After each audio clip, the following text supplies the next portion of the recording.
Muy buenos días, hoy estamos a 30 de julio del 2025 y en varios de los principales periódicos de circulación nacional se menciona que México pues estaría esperando la respuesta de Estados Unidos ante las negociaciones que se han hecho para evitar que se ponga aranceles generalizados del 30% a todos aquellos productos que se exportan a Estados Unidos que no están contenidos en el Tratado de Libre Comercio. La relación de México y Estados Unidos ha sido una relación siempre muy compleja, que en estos momentos se hace mucho más compleja por la relación que tiene México con China, México con Estados Unidos y Estados Unidos con China. Quédate a ver este video en este canal del Doctor UTV, que tiene la única finalidad de democratizar el conocimiento. Y si no te has suscrito, te invito a suscribirte, a darle ahí en la campanita para que te puedan llegar todas las actualizaciones de las charlas que tenemos en este canal del Doctor UTV, con esta finalidad de aportar algo a la discusión de lo que está pasando en México, en el mundo y cómo esto de alguna manera tiene un impacto en nuestra vida diaria. Bueno, entonces decíamos, hay una preocupación, por supuesto, una preocupación real del gobierno de la República, preocupación que en estos momentos lo que dice tanto la presidenta de México y el secretario de Economía, México ya hizo lo que estaba en sus posibilidades de hacer, y entonces la decisión de lo que va a suceder el día 1 de agosto con estos aranceles que ya fueron anunciados desde hace más de mes y medio, pues depende de la buena voluntad que tenga el presidente de Estados Unidos, Donald Trump. Esto realmente nos llama la atención porque la situación tan compleja que vive México con Estados Unidos, pues tiene varias vertientes. Que aquí vamos a tratar de dejar muy claro esta relación tan compleja que tiene México con Estados Unidos y cuál es el papel que juega actualmente China. Si únicamente vemos la relación bilateral de México con Estados Unidos, vamos a recordar qué es lo que Estados Unidos nos está diciendo. Bueno, México tiene un gobierno, un estado fallido, un estado eh, con una asociación intolerable, porque así lo dijo el presidente Donald Trump, con el crimen organizado. Sin embargo, dice Estados Unidos, bueno, México no está haciendo lo correcto, porque ahora ya no son únicamente los estupefacientes tradicionales, ahora tenemos un precursor químico que se llama fentanilo, que está matando a decenas de miles de estadounidenses.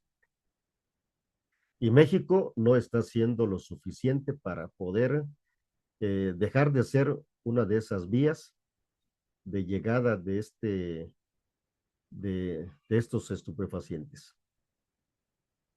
Y Estados Unidos, bueno, dice, como México no está haciendo su parte, lo vamos a obligar poniéndole aranceles.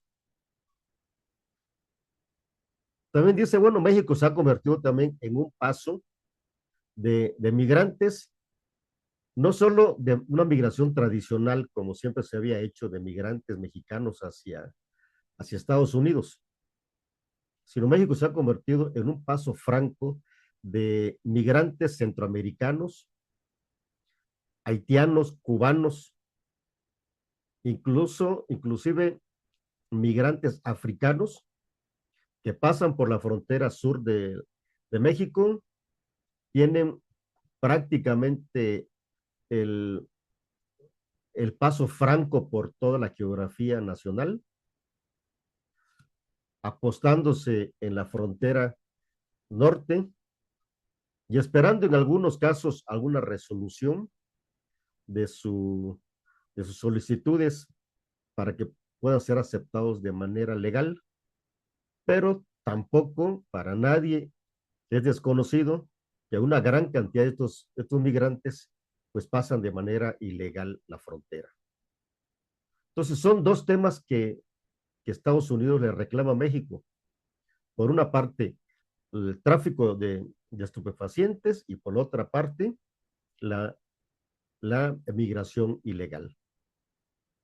Y México, de alguna forma, le ha respondido a Estados Unidos en el sentido de que, pues si bien México en estas áreas tiene algunos déficits de atención, Estados Unidos también tiene un problema porque en su frontera pues deja pasar armas que llegan finalmente a las organizaciones delictivas. Entonces pareciera que es que estamos en una relación en la que México sale perjudicado porque Estados Unidos deja pasar armas y Estados Unidos sale perjudicado porque México deja pasar a migrantes ilegales y también estupefacientes. Bueno, hasta ahí dijéramos, estamos hablando de una relación bilateral que no debería tener más, eh, más implicaciones que el que se combata, si es delincuencia, que se combata donde quiera que esté, con la ley en la mano y con la fuerza del Estado que sea necesaria. Para eso ni uno de los dos gobiernos tiene que pedir permiso.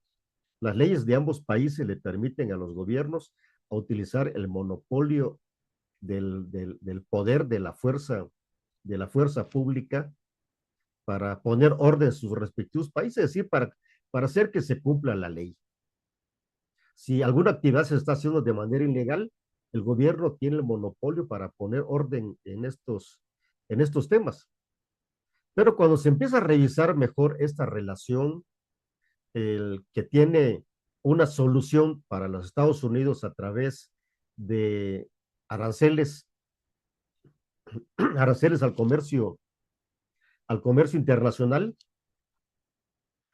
como decíamos, el día primero de agosto entrarían aranceles el 30% generalizados, además de los que ya se impusieron.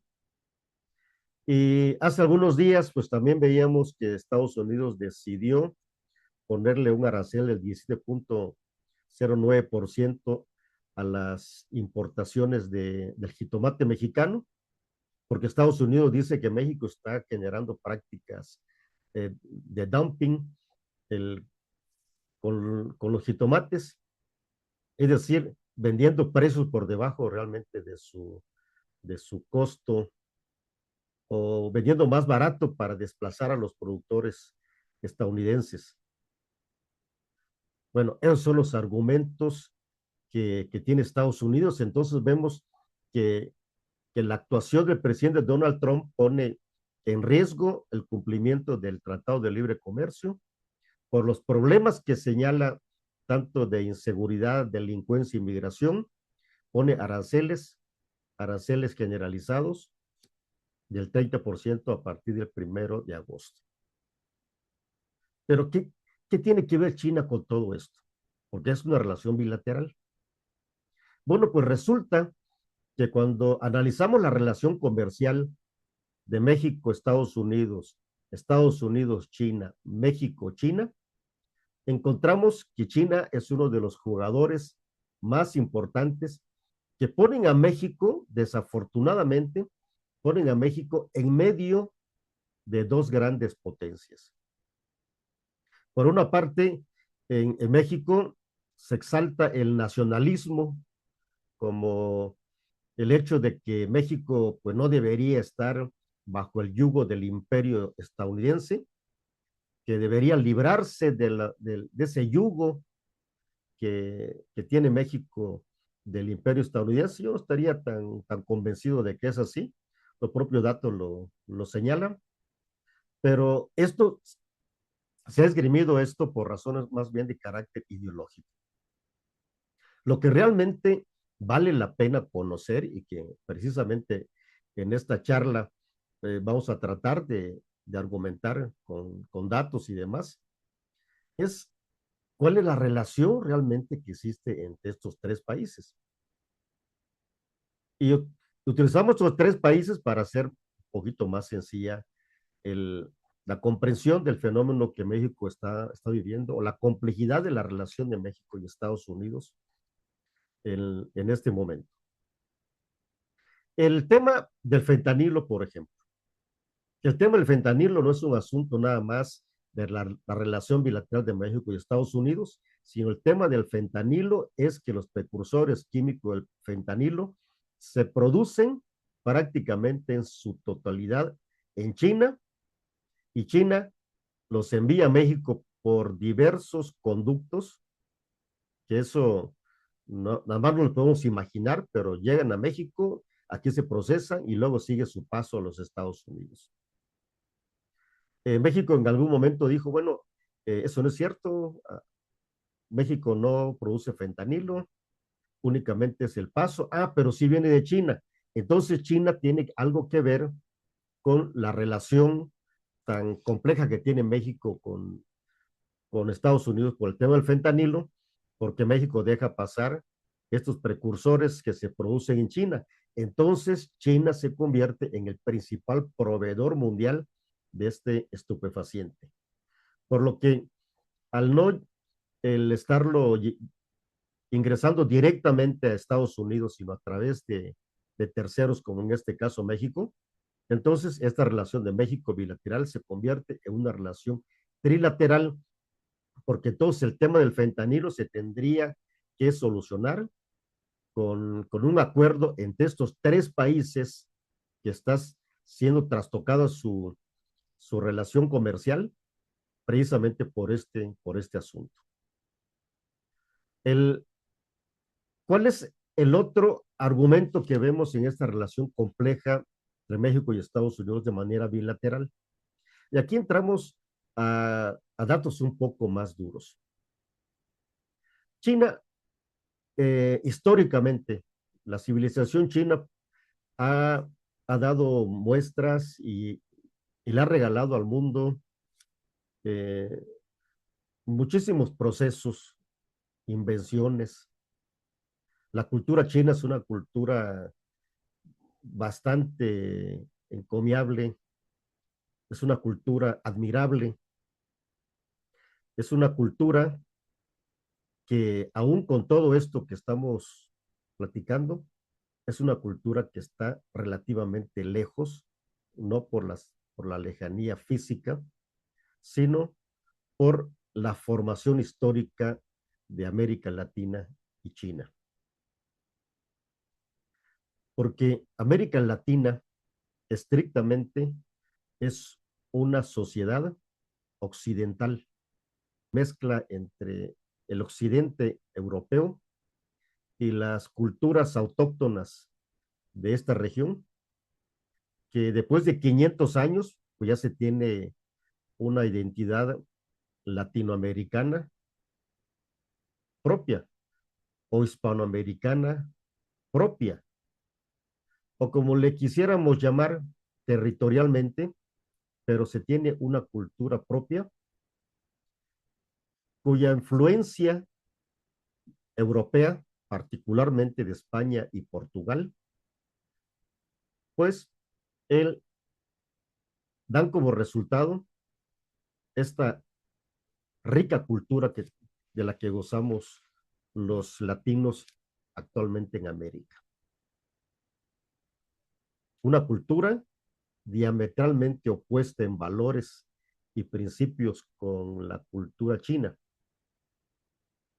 China siempre ha estado en este centro de la discusión comercial, la ruta de la seda, la ruta de la seda, que no es nueva, es una ruta de la seda en la que el pueblo chino y el pueblo europeo ancestralmente se han relacionado y en la que tienen que pasar por toda la zona del Medio Oriente y la zona dijéramos sur de Asia, toda la zona de Kazajistán, por ejemplo. Toda esa ruta tradicionalmente ha sido una ruta muy compleja, precisamente por la falta de entendimiento comercial entre China y Europa. China históricamente siempre ha querido venderle más a Occidente. Son muy celosos de su cultura, eso lo tienen que reconocer.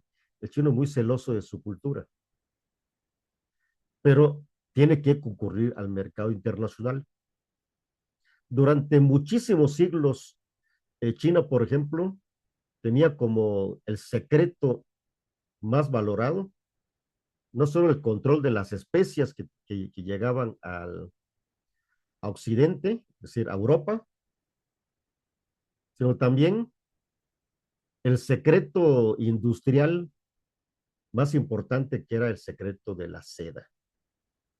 Los chinos jamás revelaban de dónde obtenían la seda y vendían la seda a precios verdaderamente monopólicos, por lo que China obtenía muchos recursos a través de la venta de estos dos productos, que eran las especies, para poder tener ingredientes en Europa que permitieran la conservación de los alimentos, y pues la seda, que le gustaba mucho sobre todo a la clase gobernante de los grandes imperios que han habido en la humanidad, en toda esa región, desde el imperio persa, el imperio otomano, el imperio griego, la civilización griega, la sumeria, la babilónica, la egipcia, la mesopotámica, la romana, por supuesto.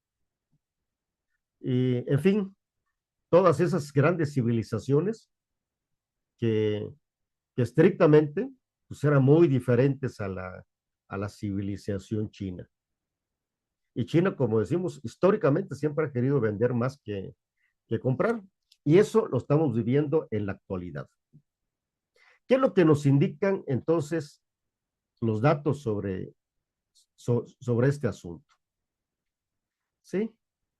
Para que tengamos una idea de lo que está sucediendo realmente y por qué Estados Unidos está tratando de mejorar, dijéramos, esta situación. El, a partir de que México firma eh,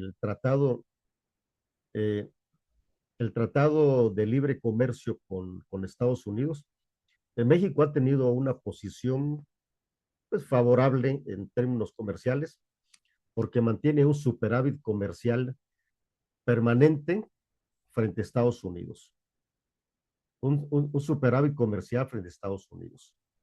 Pero ¿qué es lo que sucede entre Estados Unidos y China? Porque, que insisto, la relación trilateral, China no tiene no tiene un tratado comercial con México. Sin embargo, es un jugador que le mete mucho ruido a la relación bilateral con Estados Unidos, inclusive hasta con Canadá.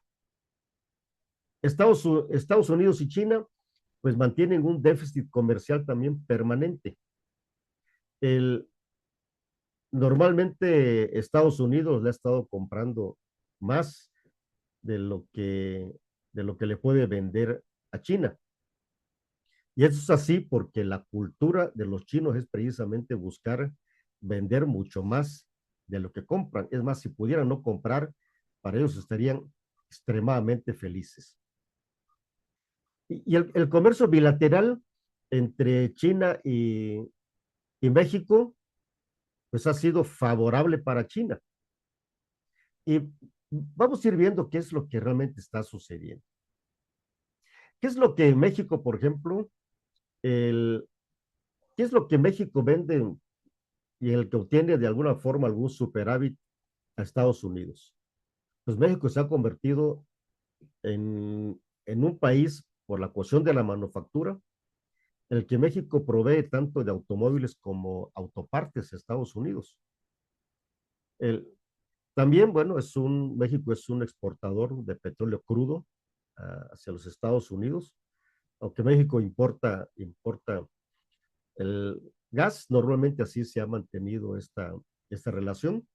Y y México a partir del 2015, México pues mantiene un superávit comercial, inclusive en el sector agroalimentario, sobre todo por las exportaciones de frutas y verduras frescas y tequila y mezcal y cerveza.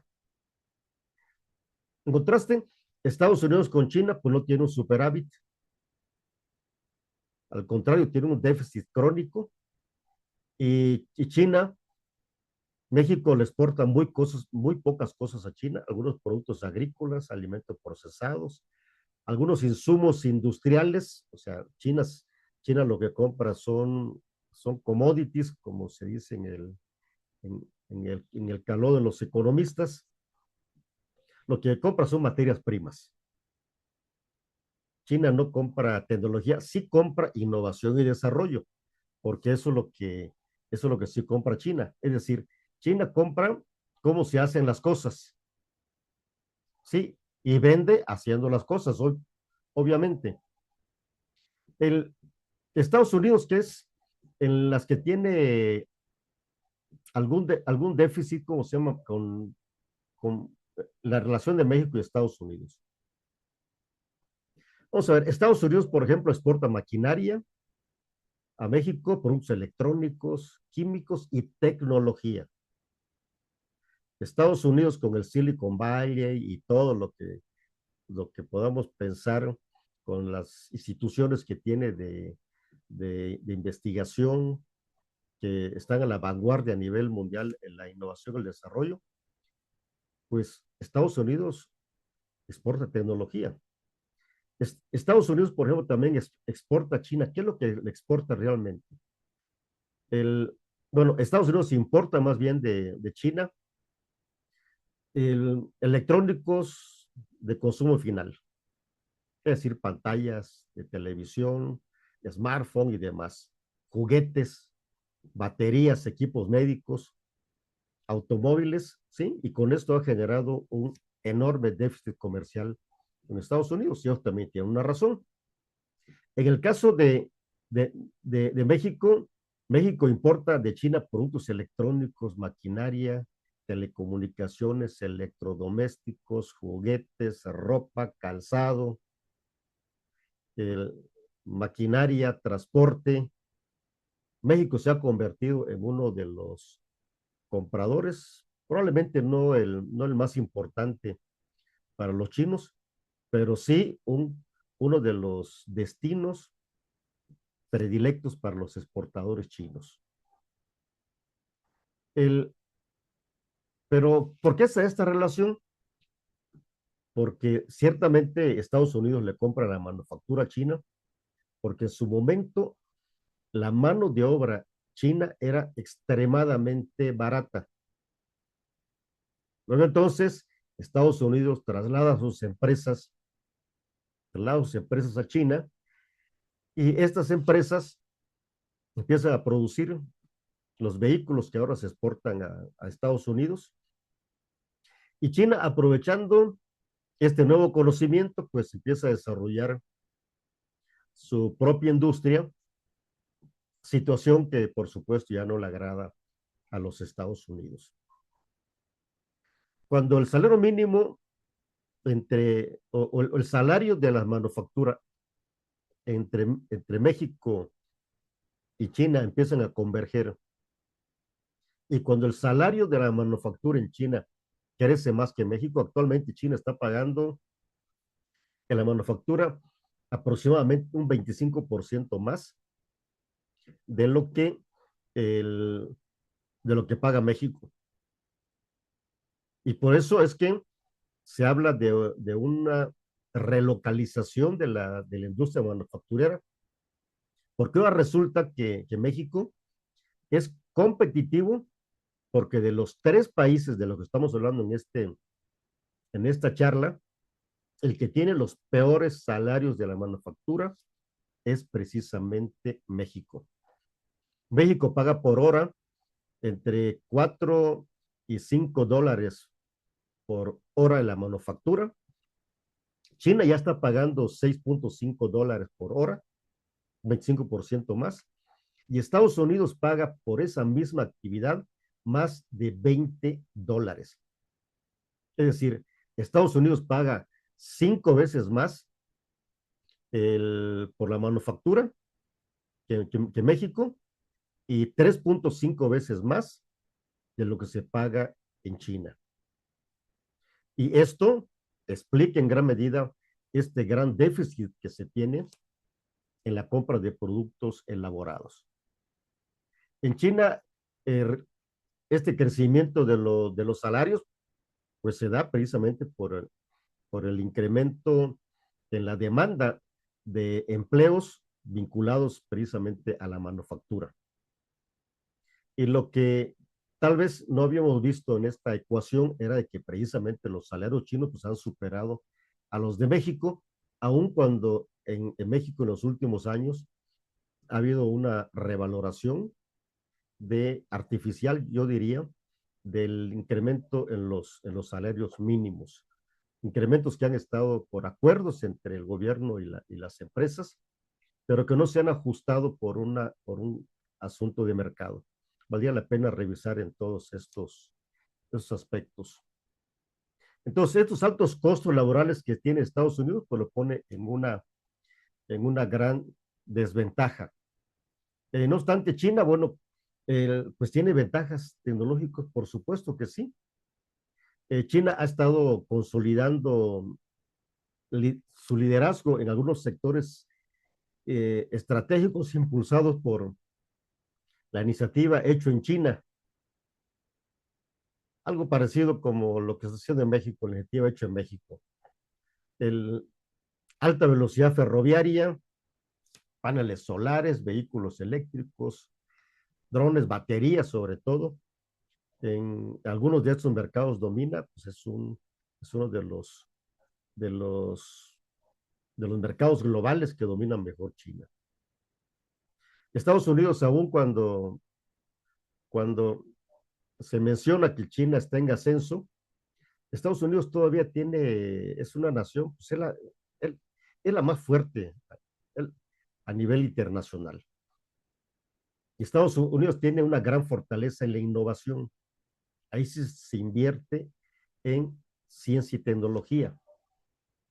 Es líder en la propiedad intelectual. Es líder en la alta tecnología.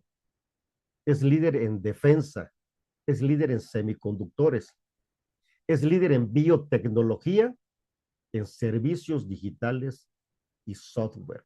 En todos estos temas, China es seguidor actualmente de Estados Unidos, por eso es que la producción de China, que la realiza con 1.300 millones de chinos, pues no se compara con la producción que realizan los 360 millones de americanos que viven en Estados Unidos.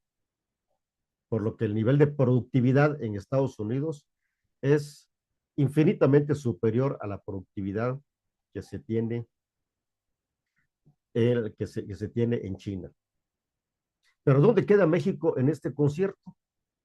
Pues precisamente México se encuentra en una de las encrucijadas más complejas, yo diría, de la relación con Estados Unidos, porque por una parte hay deseos, y no solo deseos, sino hay una necesidad de integración regional mucho más profunda de los tres países, si es que se quieren resolver realmente temas globales. México tiene una integración tecnológica en la manufactura avanzada, en el tema automotriz y en la electrónica.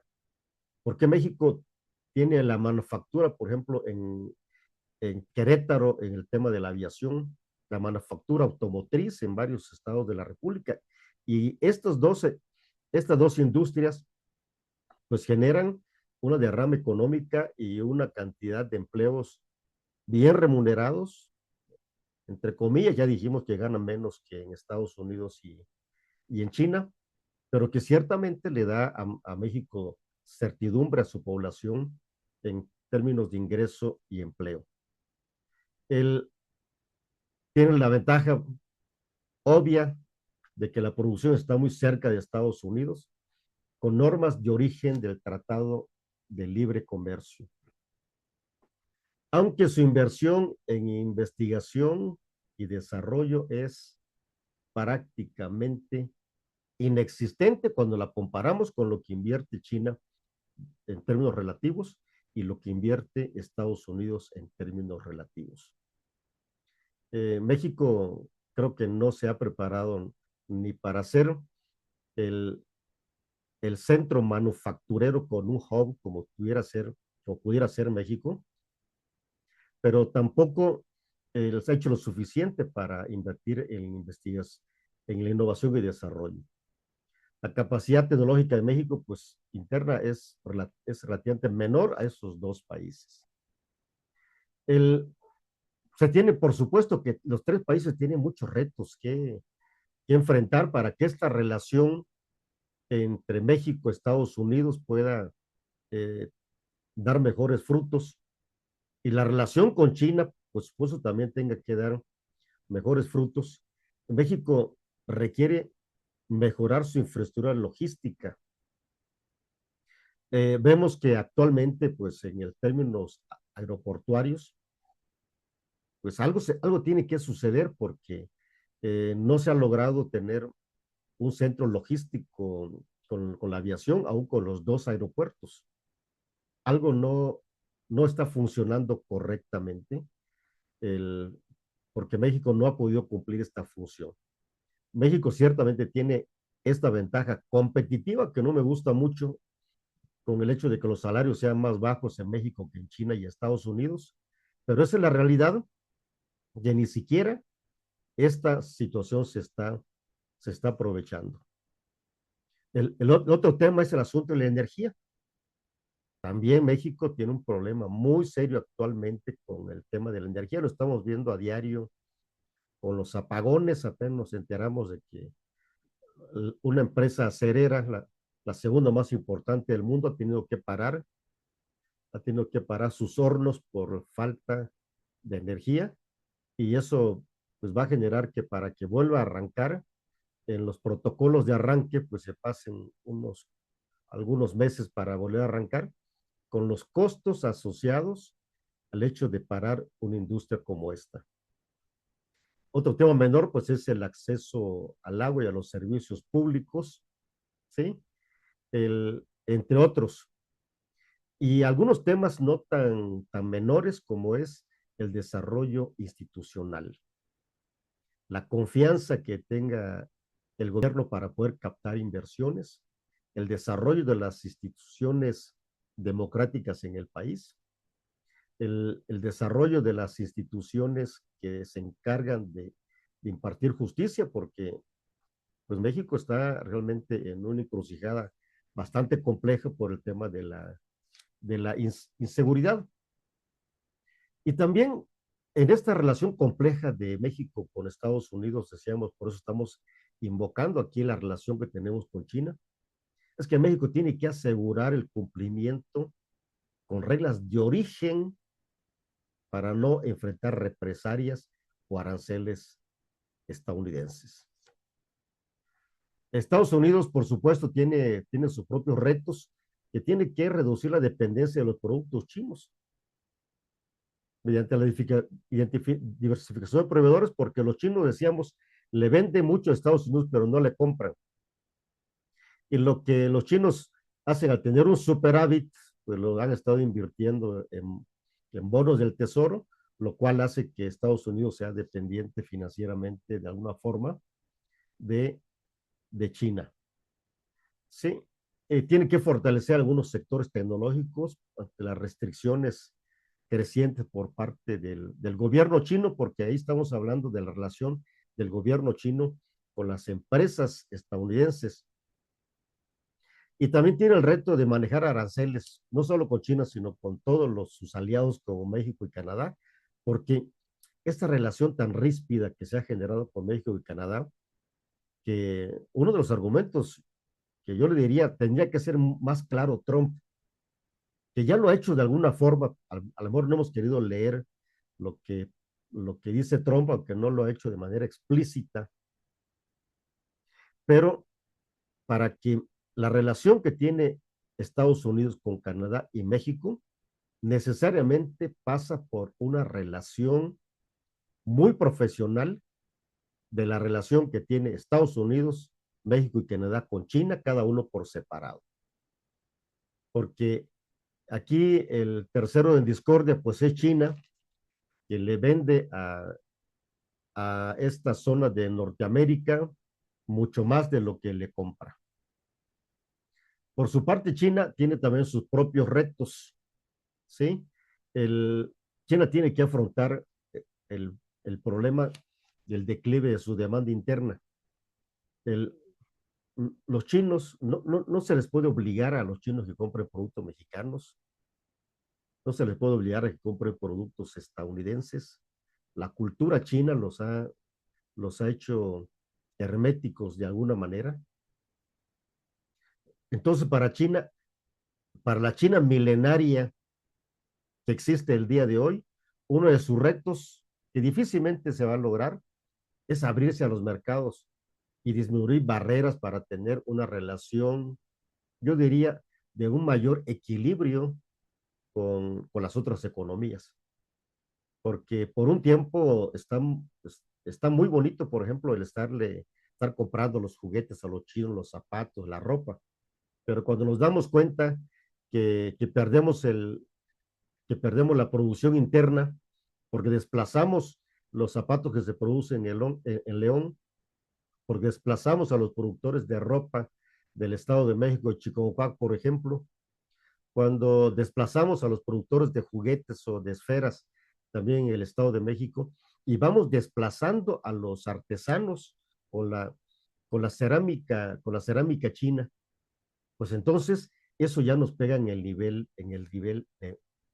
de empleo.